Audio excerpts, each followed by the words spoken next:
bölgedeki kardeşlerimize kim oldukları, kim olmaları gerektiği ve en fazla ne olabilecekleri söylenip durdu, dikte edildi.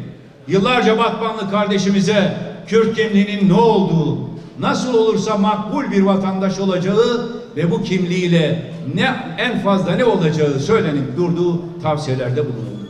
Allah'ın bahşettiği en temel haklar olmadık ilkel bahanelerle hunharca yok sayıldı. Ülkemizin ve milletimizin birliğine, dirliğine kastederek insanımızı dilinden, dininden ve mezhebinden dolayı ayrıştırıp durdular.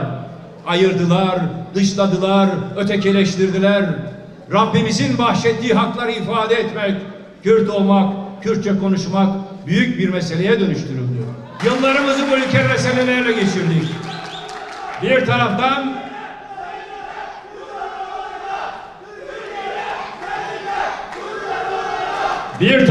askeri vesayet rejimi, diğer yandan eline silah alıp kan dökenler, terör estirenler arasında sıkıştırıldı kaldı halkımız. Her türlü demokratik değerden sonuna kadar uzaklaştırıldık. Bu ilkel uygulamalardan tam kurtulduk. Artık Türkiye eskisi gibi olamaz. Yeni bir Türkiye doğuyor. İnsanımız arasına böylesine ahlaksız ayrılıklar sokulamaz dedik. Ötekileştirme olmaz dedik. Ama Türkiye eski Türkiye olamaz dedikçe bir yandan kan dökerek var olan ve en büyük acıyı Kürtlere yaşatan PKK, diğer yandan eski Türkiye'nin bütün artıkları ve bugünün iktidar ortakları 20. yüzyıla ait köhne aktörlerin tamamı ilkel yaklaşımlarıyla ülkemizi teslim almak için ellerinden geleni yapmaya başladılar.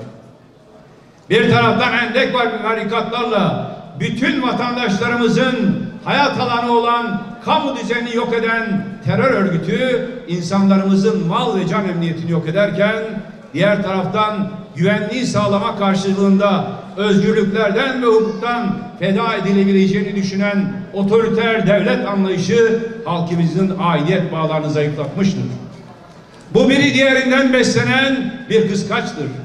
Kanlı terör olayları otoriter anlayışların yayılmasına gerekçe sunarken, otoriter anlayışlar terör örgütünün insan devşirmesine yol açan propagandalarına malzeme sağlamıştır. Bugün geldiğimiz durum maalesef bu kıskaca dayalı eski Türkiye atmosferine geri dönüştür. Dağa taşa yeniden ilkel, ayrıştırıcı, eski sloganların, dışlayıcı sloganların yazıldığı bir Türkiye var bugün maalesef.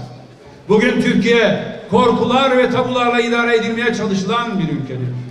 Korkular ve tabulardan hukuk çıkmaz, adalet çıkmaz, huzur çıkmaz, güven çıkmaz. Korkulara ve tabulara teslim olanlar geleceği inşa edemezler. Kürt meselesi esas olarak ülkemizdeki demokratik hakların eksikliğinden ve bu eksikliğin istismar edilmesinden kaynaklanmıştır. Sorunu yaratan Türk vatandaşlarımızın varlığı değil, geçen yüzyılda yaşanan parçalanmaların devlet aklına yüklediği korkular, bu korkulardan kaynaklanan kısıtlamalar ve bu kısıtlamaları istismar eden terör örgütleridir. Dolayısıyla çözüm kimliklere dayalı her türlü ayrımcılığın engellenmesiyle Kürtlerin demokratik vatandaşlık anlayışı temelinde bu ülkenin eşit ve onurlu vatandaşları oldukları inancının pekiştirilmesiyle sağlanabilir. Bugün Batman dahil bölgemizde uzun süredir ciddi bir yerel demokrasi krizi yaşanmaktadır. Burada da halkımızın iradesini boğan bir kıskaç söz konusudur. Öyle bir kıskaç ki bir tarafta terör örgütü seçilen belediye başkanlarının yanına Kandil'den KCK komiserleri atayarak halkın iradesini içe saymıştır ve seçilenler üzerinde vesayet oluşturmuştur. Diğer tarafta ise daha seçimlerin üzerinden kısa bir süre geçtikten sonra kayyum atamaları ile yine bu demokratik irade yok sayılmıştır. Maalesef bugün insanımızın seçme ve seçilme hakkı fiilen ortadan kaldırılmıştır. Bu demokrasimize vurulan büyük bir darbe, teröre verilen de güçlü bir malzeme ve destektir maalesef. Bu ayrımcılığın devam etmesinden ve aidiyetin ciddi şekilde zedelenmesinden başka bir anlam taşımamaktadır. Unutulmasın, terör örgütünün en çok arzu edeceği şey bölge halkının demokratik süreçlere katılımdan kaynaklanan aidiyet duygusunun zayıflamasıdır. Her zaman söyledik ve söylemeye devam edeceğiz. Eğer bu belediye başkanlarının tespit edilmiş suçları var idiyse seçime sokulmamalıydılar. Eğer seçimi kazanmışlarsa suçları mahkemece tespit edilip hüküm giymedikçe görevden alınmamalıydılar. Ülkemizde görmeye başladığımız eski Türkiye manzaraları sadece Kürt meselesiyle sınırlı değildir. Maalesef ekonomiden hukuka, yolsuzluklardan gelir dağılımına, ifade hürriyetinden adalete varıncaya kadar bütün başlıklarda bir geriye gidiş ve eski Türkiye'ye dönüş süreci yaşanıyor. Milletimiz tekrar huzurlu günlerin özlemiyle sancı çekiyor. Ayrımcılık her alanda yeniden gözlemleniyor.